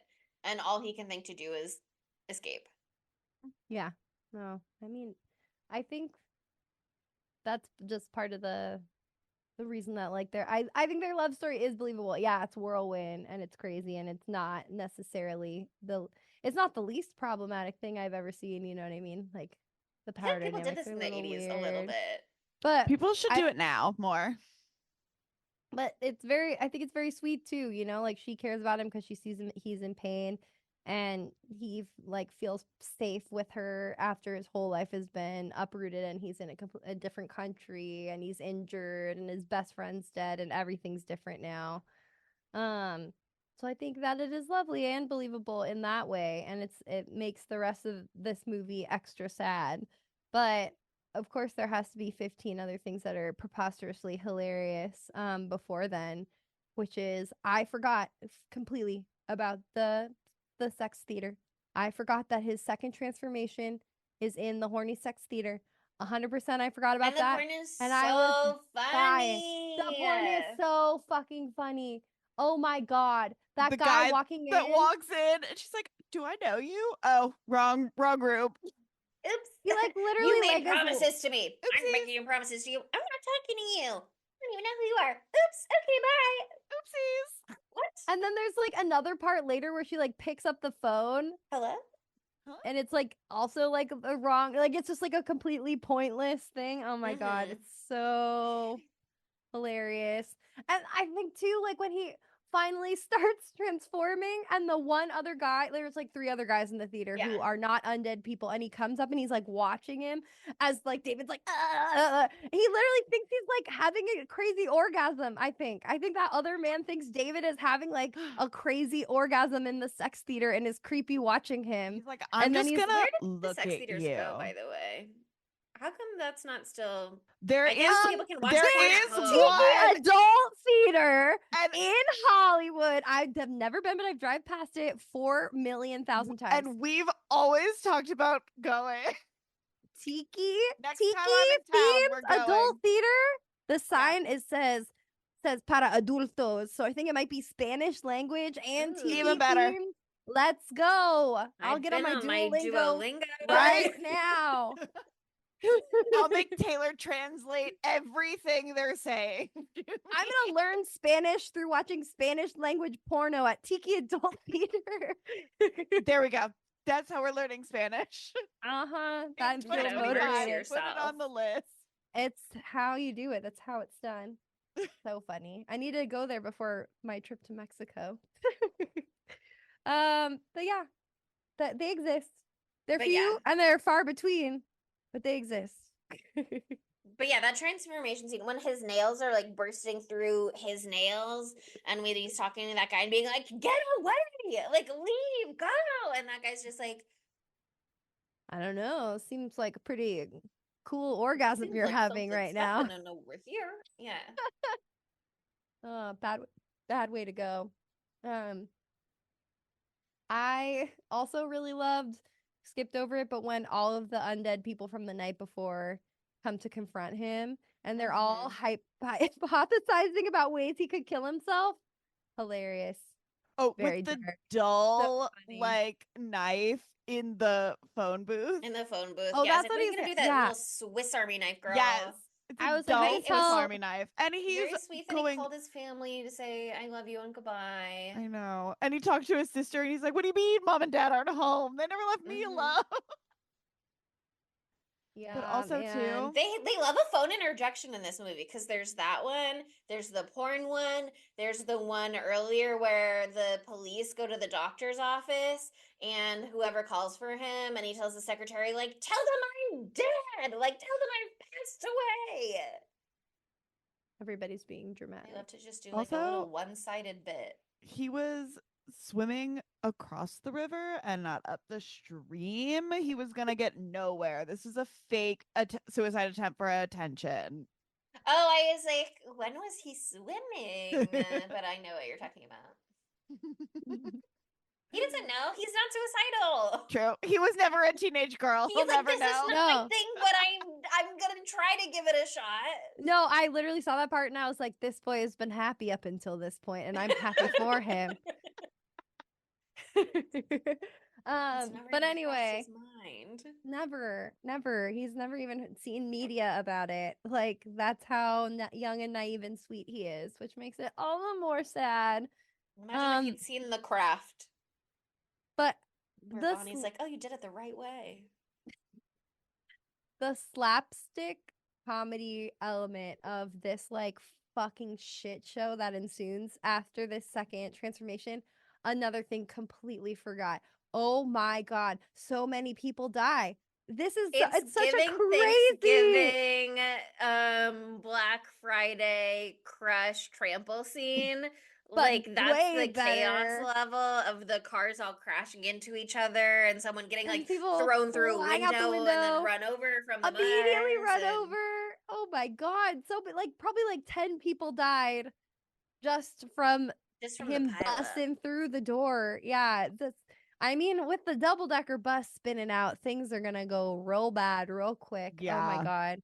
If they had just hit that werewolf, could have been over. Oh my god, I was dying. Well, the werewolf's big enough for them to see, but they can't see the people that are strewn across the floor. Jesus Christ. Also, we never talked about the cop duo, the fucking Scotland Yard motherfuckers that suck so hard. Okay, one of them sucks, one of them doesn't. The One old of them guy, is like, "I'll have tea." the old guy sucks because he's like, werewolves don't exist, and I don't care what you say, you're dumb and you're traumatized. And the other guy was like, I mean, it is kind of crazy to think that a man did this. Look at these giant claw marks all over the guy's body. He's ready to entertain it. And that's why he doesn't get his head ripped off. Yep.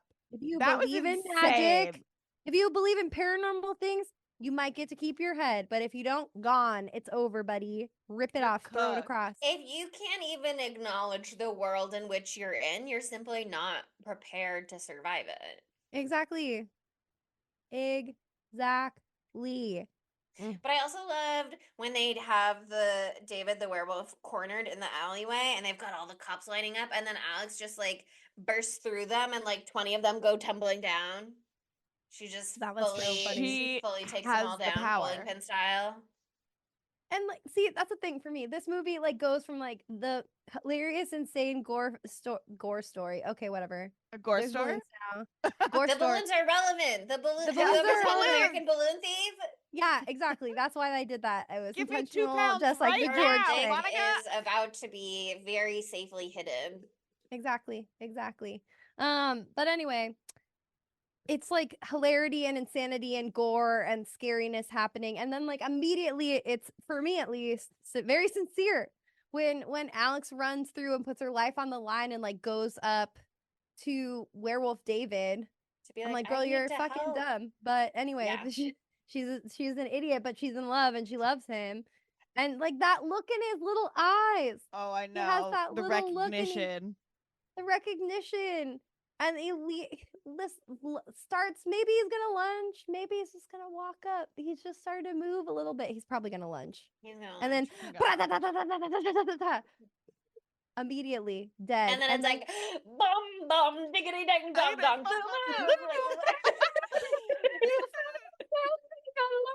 It's literally this is like the most jarring ending of a movie. I was like, is it over? Is that the part of that song where it's like bomb to bang to bang bang? Yeah, I fucking love they come in song. on the bomb to bomb to bomb diggity dang. Bomb to bang to dang. It's so, oh my god. Yeah. How? I mean, obviously Alex isn't the one who directly kills him, but it is nice. Like, it goes back to what you were saying earlier with his dream and him talking about Bela Lugosi and the Wolfman being like, I think only someone who loves me can kill me. And it is nice, again, not that she really can do anything to help him meaningfully, but it's like nice that she does not get mauled by the wolf, and also that she like gets it on the record before he goes. He knows, she knows, she loves him, the love was there, the love was real, even if it didn't make a difference. Yeah, now. American Werewolf in London. Fuck. Could you imagine being Alex, though, and being like, yeah, I dated this guy. He was American, also a werewolf. Like, also a werewolf, which was crazy. Died right in front of me. Yeah. Right? Yeah, a little wild. Are we ready for our segmentos? Or 2025 segmentos? They're still the same. Nothing's changed. Yours is after I say my thing. No, so you have some time. I don't know that I'm gonna do it because I don't think I've really found my Well, you have a whole 3 minutes to figure it out. How could this movie be gayer? Okay. Share your I want gay porn playing. I did for a second think it was gay porn. Yeah, I did. I was like, is this gay porn? Why couldn't it have been gay porn? That's so easy. What an easy edit. It was an orgy, I think. It says it's a nonstop orgy on the posters. It does. Yeah, but we didn't even see it. When the man walks in to interrupt, the other man thinks he's talking to him at first and being like, you made me promise. So clearly both of them are open to that possibility that they could have shared something. It was a case of mistaken identity. They could have just sealed the fucking deal and then the movie would be way better, but it's still pretty fucking good. Alex could have been boy Alex. Mm-hmm. A male nurse. Those exist. We love a male nurse. There could have been hand holding to just solidify Jack and David's relationship at the beginning. A little less girl talk. I do feel that they are just besties, and I don't think that they're in love with each other, but I do feel that there was like natural teenage boy puberty homoeroticism that existed at that developmental stage where like your body's changing and your dick is becoming so relevant to your life all of a sudden, and your best friend is right there and his dick is also really relevant to his life all of a sudden. And I think they probably had gone to a porn theater together before, I love that. A little side by side. That's why it was such an obvious choice. Like, oh, where could Jack be? Oh, here at the porn theater, where he always is. Love that for him. Where I search my heart, where do I find him? In the porn theater. I feel that. That's where you could find us too. I also think, again, he's trying to be offensive and get arrested. And so it's not necessarily like good, positive, strong representation to be like Queen Elizabeth is a man and Prince Charles is an F slur, but that's gay. It is gay and it is queer and it is leaves a lot of space for gender and sexuality exploration for the royal family. And I think the monarchy needs more of that. So this movie's holding space for gay monarchy. Holding space. Also, I was just in India, and one thing I learned about India is that there is like a natural intimacy between male friends that is not the case in the United States. Something for Jack and David to consider. Just holding hands as bestie guy friends. That is literally happening all the time. I watched a man get on the back of his friend's hog, put his hand almost directly on his friend's dick to hold himself on, and then they just continued on. And they're just homies. There are not a lot of openly gay people out in public in the areas where I was. And so I was like, what's going on? And my friend was like, boys just be touching each other and they're not weird about it here. And they don't have to say a no. Slay. As it should be, actually. I do think I'm not Jewish enough. I am a little Jewish, but I'm not Jewish enough to fully speak to like Jewish experiences. But I do feel in my just observational life perhaps that there is like less of that we can't show affection or it'll make us gay atmosphere in Judaism. Like I feel maybe that's just LA culture as well, but I feel like there's a more openness to like platonic intimacy without needing to clarify that you're straight actually. So Europeans not like the Germans or anything, but like the Italians and stuff like that are very touchy-feely with each other. Just I think every man in Italy kisses his homies goodnight. Yeah, exactly. Europe the Italians kiss anybody. Europe's doing some things very well. Exactly. Anyway, any other gay thoughts you'd like to share? So many more gay thoughts. Pregnant pause. That's what Chelsea's bit is. I'm having them as well, but inside my brain. Beautiful. I love that. That brings us to Matthew Lillard. Where would he fit into this movie? I need to find a different bit because that stresses me out. I know, you panic. That's why I like it so much, because you panic so hard. It's so funny. I think Matthew Lillard would be really good as the cool cop who doesn't get decapitated. The one who knocks over all the pans. I could see him knocking over the pans. Okay. I think Matthew Lillard played Benjamin. You didn't recognize him? He was giggling. Oh, Benjamin the child that says no. Yeah. Okay. Yeah. Oh yeah, that would be great for him. I think the perfect spot for Matthew Lillard is he plays the original werewolf, and you just briefly see him after he's 11-year-old Matthew Lillard on the ground. Listen, that would be even scarier. Look, it was really sad that he became the wolf man, but that it was what it was. Why do you think we didn't kill him until now? Exactly. He's just a boy. He's just a boy. He's just a boy, a young boy. A little lad, one might say. I think those are good placements for him. Or the dart guy. He can bring a little severity to things. I love that for him. He could be, he's 11, again, in 1981. He could be that posh little boy in the school uniform. The balloon boy. The balloon boy. Okay, I like those placements for him. Are we ready for dumb bitch? Yes. Okay. They're kind of dumb bitches for going off the road despite so many explicit instructions. I would have been using more caution after everybody was so fucking weird in the place, but I also don't necessarily blame them for leaving because the vibes were fucking rancid. Right. And it seemed like they were maybe going to get jumped if they stayed.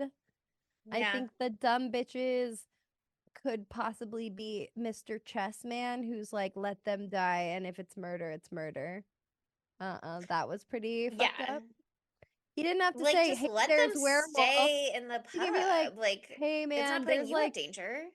Be like, there's fucking like beasties. There's a wolf. There's wolves. We've been having people be attacked lately, and we don't want you to be attacked, even though we don't like you at all. So stay here. Doesn't have to be like, there's a werewolf in the town, and we have this pentagram here because we're fighting the werewolf, and we know about the werewolf, and blah, blah, blah. Like, it doesn't have to be that deep. You can lie. Have you heard about lying? There's this new thing that people do sometimes. It's called lying or fibbing. Everybody loves to Just lie. a white lie. Yeah. You don't have to spill the fucking paranormal tea. You can just save these two men's lives, but they're also so dumb, bitch, for being like, let them fucking die. I'm not gonna do anything for those bitches, and they let them you're go gonna make out, another. and they're like, I don't give a shit. And then, really, not that long later, they change their mind, and they're like, we have to go save them from getting attacked. It's like, well, if you had been less stubborn for 5 minutes, you maybe would have actually done anything. I have strong convictions about this actually, because guess what's dumb bitch behavior? Your whole town's being terrorized by a werewolf. Oh, okay, let's give the werewolf more people to turn into more fucking werewolves. That's so fucking smart. That's genius of you. Be like, oh, here's some nice, fresh, young Americans. Americans are crazy. Now you got a crazy American werewolf. You're not thinking about the future. You're not thinking about the townspeople. Wrong, dumb bitch.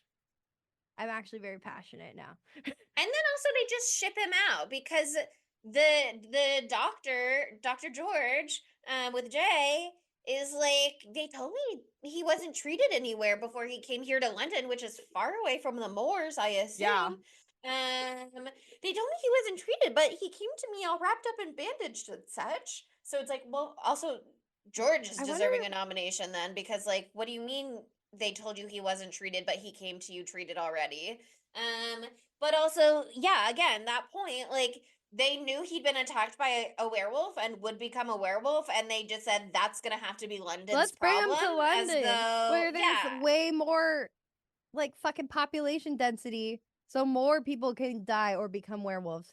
Genius. They're not thinking about the epidemic potential here. No, they're not. This is a contagion. Mm-hmm. My God. Anyway, I love a clear cut done bitch. That's wonderful. It's time for our knives out of fives. Chelsea?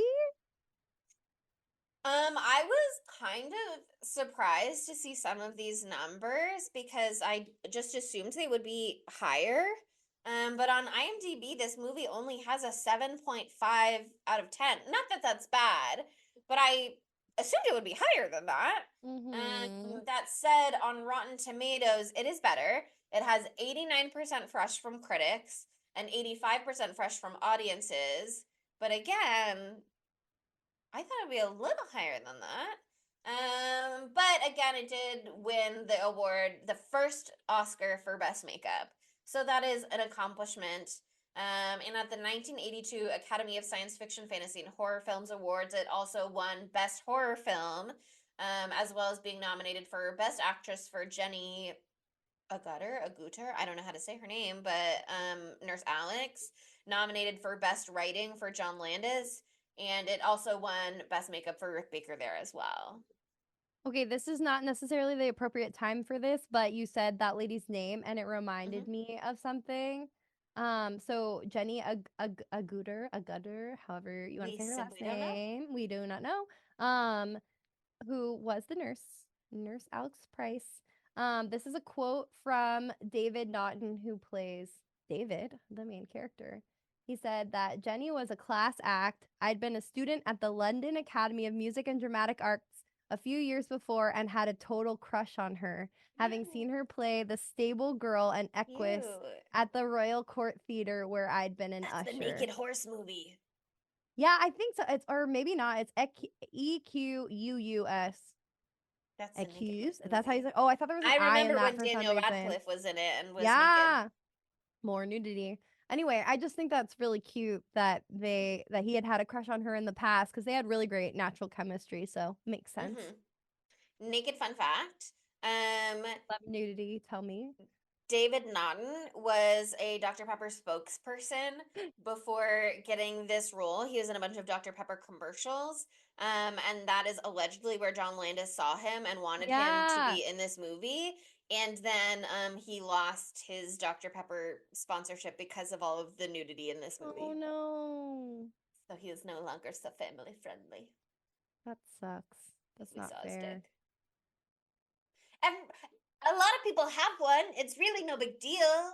They should have done a naked Dr. Pepper commercial. Yeah. Why didn't Dr. Pepper think about that? Yeah. Dude, I'm mad because I just went through all of my old shirts and I didn't find my I'm a Pepper shirt that I used to religiously wear. Because that used to be my fave. Ugh, okay, well. And allegedly, when he was on the ground filming the werewolf death scene, the crew gathered around him and they were saying something to reference it. I don't remember. I was like, what they were saying, "I'm a werewolf. You're a werewolf. Wouldn't you like to be a werewolf too?" As a throwback to his days as a pitchman for the Dr. Pepper commercials. I'm a pepper. You're a pepper. Wouldn't you like to be a pepper too? That's what I'm imagining the original quote was. Anyway, who wants to go first? I'll go first. I can't remember when I first watched this movie. I want to say it might have been when we were on Raiders of the Lost podcast and we did our 70s and 80s movie draft. I feel like I watched it then. It was one of the movies that I was like, oh, let me just like brush up on some of these classics. And I knew it was a classic and I knew it was famous for the transformation scene and I knew Rick Baker won an Oscar for it. But I was not prepared for how fun it was, how funny it was, how a slay the transformation is. Like, it just really goes there. But I do so appreciate, like, just how much fun they were having making this movie and how much personality is, like, injected into it. I love the tenderness between Alex and David. I think they really did. Again, there could have been more to the writing of that romance, but like the natural feeling that you have between the actors and when you're watching them on screen is like good enough to supersede needing the text to be particularly rich. It's kind of like when we were talking about with When Harry Met Sally last week, is like what we really need to sell a romance in a movie is chemistry. And these two have that. And I also think Jack and David have such incredible chemistry as like friends, and the way they continue to like talk and vibe with each other throughout the movie, even as Jack gets deader and undeader, etc.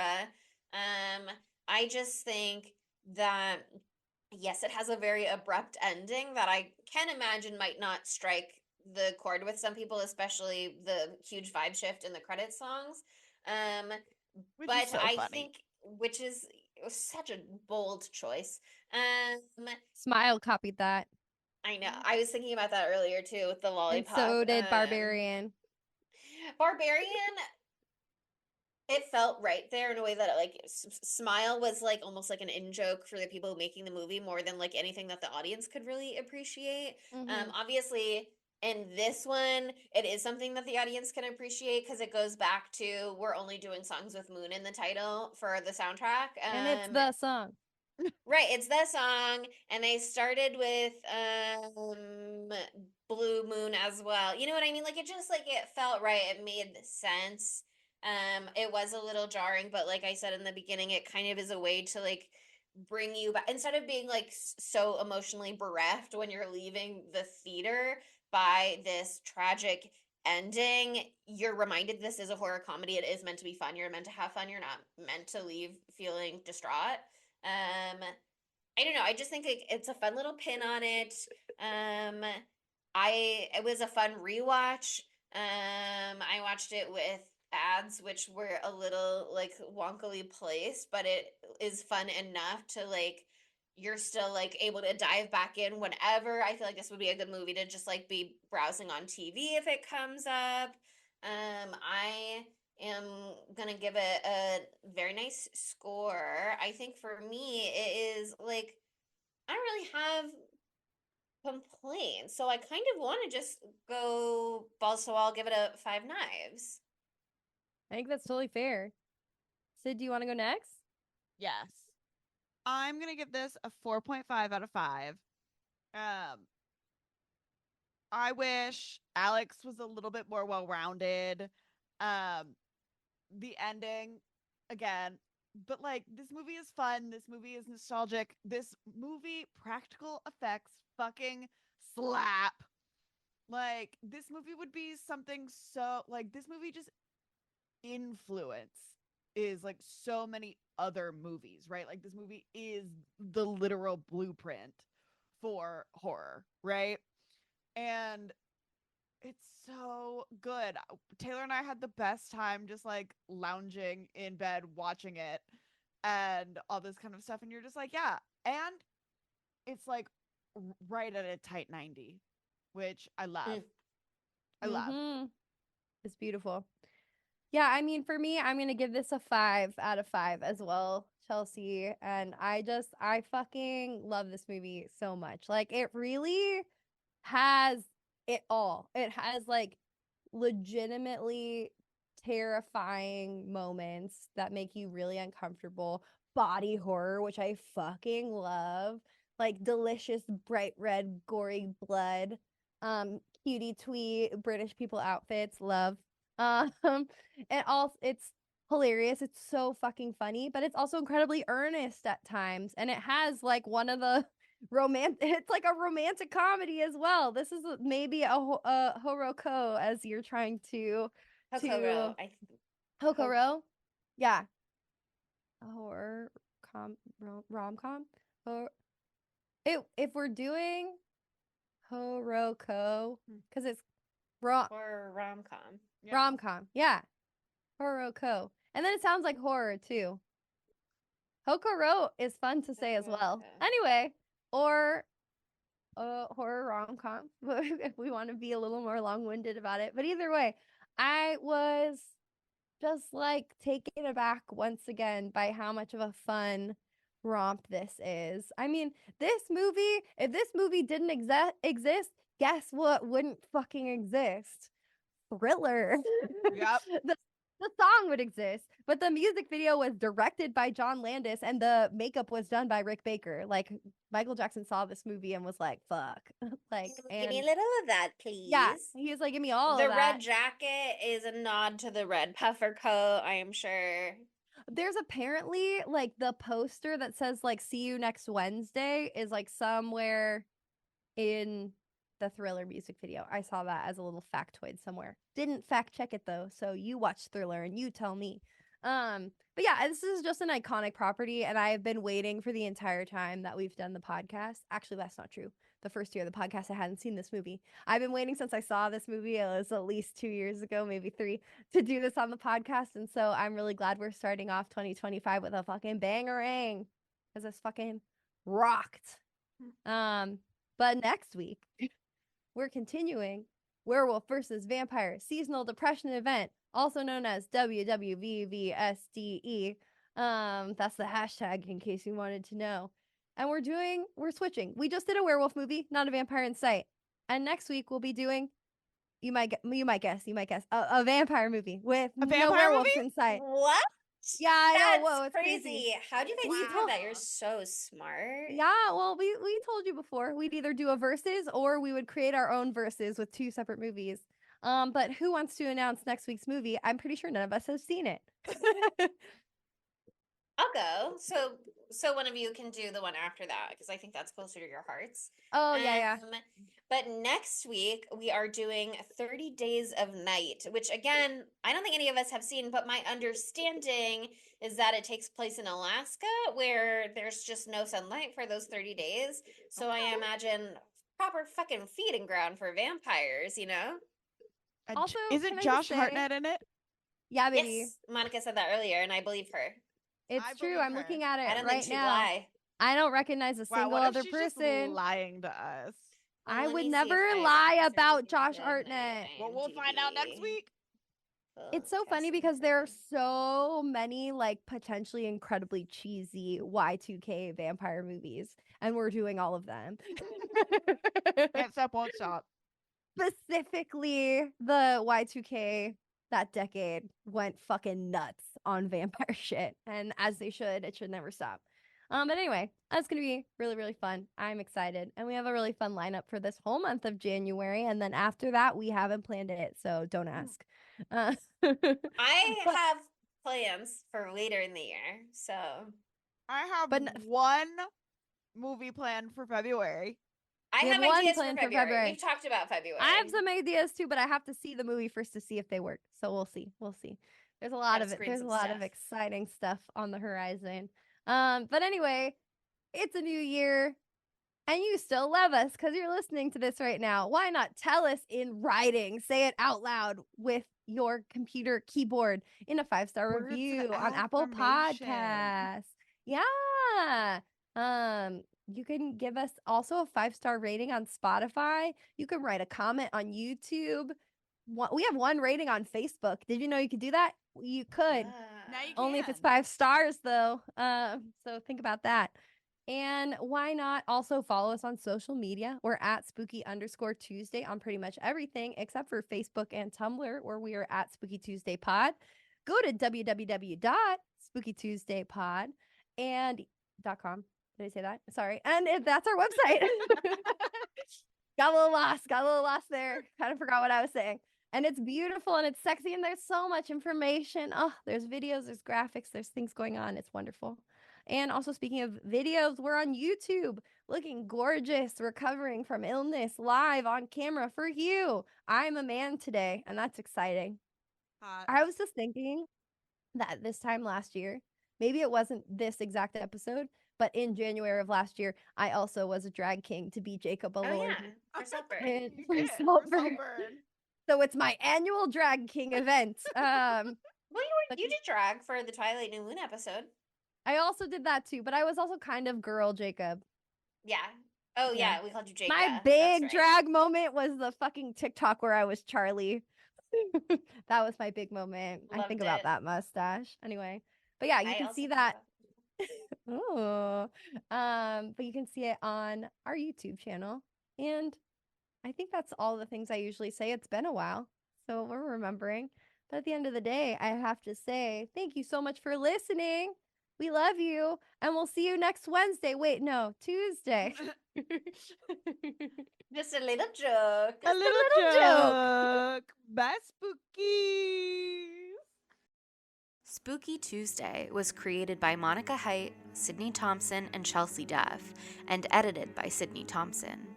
Our gorgeously spooky tunes are all thanks to Tamara Simons, who you can follow on Instagram at Great18. That's GR818_. And our podcast art is by Ryan Brom, who you can follow on Instagram at Ryan Brom Art. That's RyanBrommArt. Learn more about Spooky Tuesday at spookytuesdaypod.com and subscribe to our Patreon at patreon.com/spooky_Tuesday.